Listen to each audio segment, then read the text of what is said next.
मंत्रिमंडल का विस्तार करने जा रही है। ये सालों से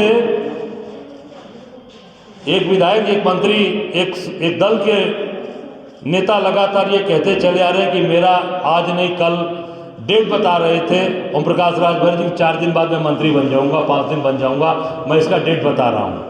दीप शिक्षा का जले,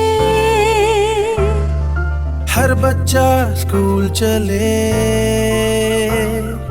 हो सवेरा मिटे अंधेरा, एक नया अभियान है, स्कूल मेरा। पंजाब के सरकारी स्कूल विश्व स्तरीय सुविधाओं से संपन्न हो रहे हैं। आप भी अपने बच्चे का दाखिला जरूर कराएं। बेहतर शिक्षा, बेहतर परिणाम, सरकारी स्कूल पंजाब का मान। और वो डेट सरकार ने अपने हिसाब से, भारतीय जनता पार्टी ने वो डेट अपने हिसाब से आज तय किया, क्योंकि जब ओम प्रकाश राजभर जी को जरूरत थी, दारा सिंह चौहान को और अन्य लोगों को जब जरूरत थी, तब तो मंत्री बनाया नहीं।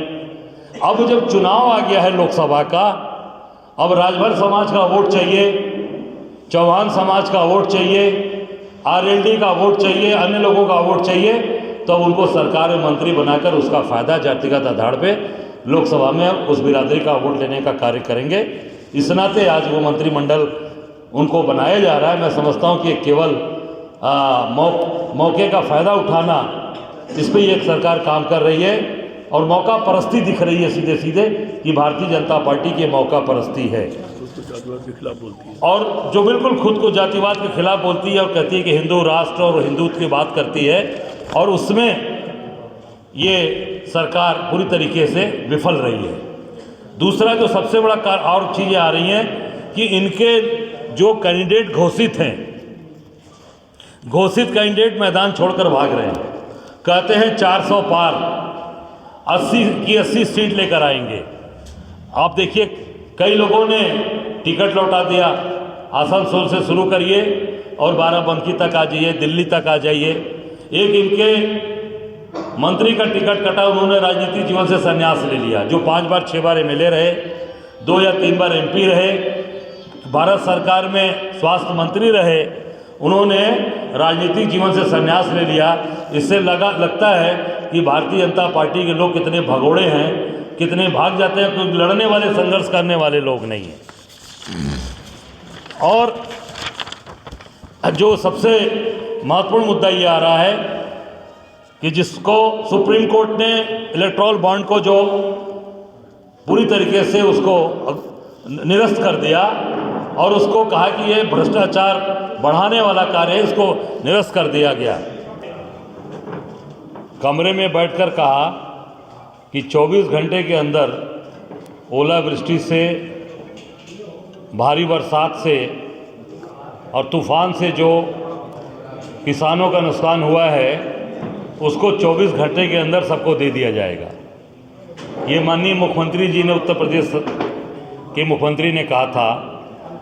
और जब हम कल गए थे लखनऊ के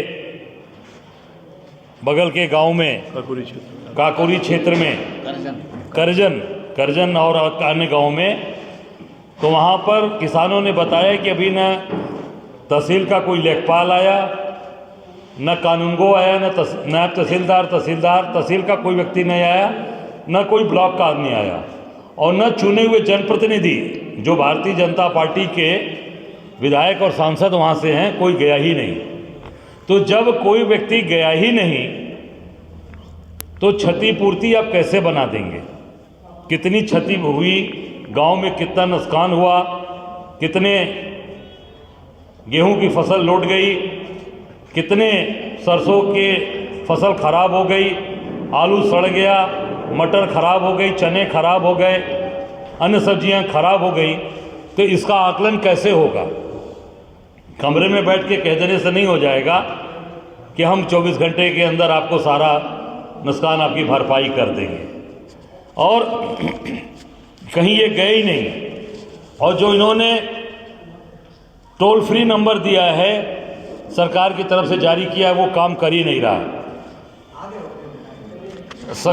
जो सारी बातें इनकी आ रही है वो पूरी तरीके से फर्जी है और झूठी बातें बोली जा रही है सरकार की तरफ से। और माननीय मुख्यमंत्री की तरफ से। ये मेरा सीधा सीधा ये हम सबका आरोप है। आपको बताना चाहूँगा 2024 में उत्तर प्रदेश का जो बजट बना उसमें सिर्फ 2022-23 में सिर्फ 10 लाख किसानों को 831 करोड़ बीमा मिला। हमसे जुड़े रहने के लिए हमारे YouTube चैनल को सब्सक्राइब करें और नई वीडियो की नोटिफिकेशन के लिए बेल आइकॉन को दबाएं। अगर आप ये वीडियो Facebook पर देख रहे हैं तो लाइक जरूर करें और ज्यादा से ज्यादा शेयर करें। धन्यवाद।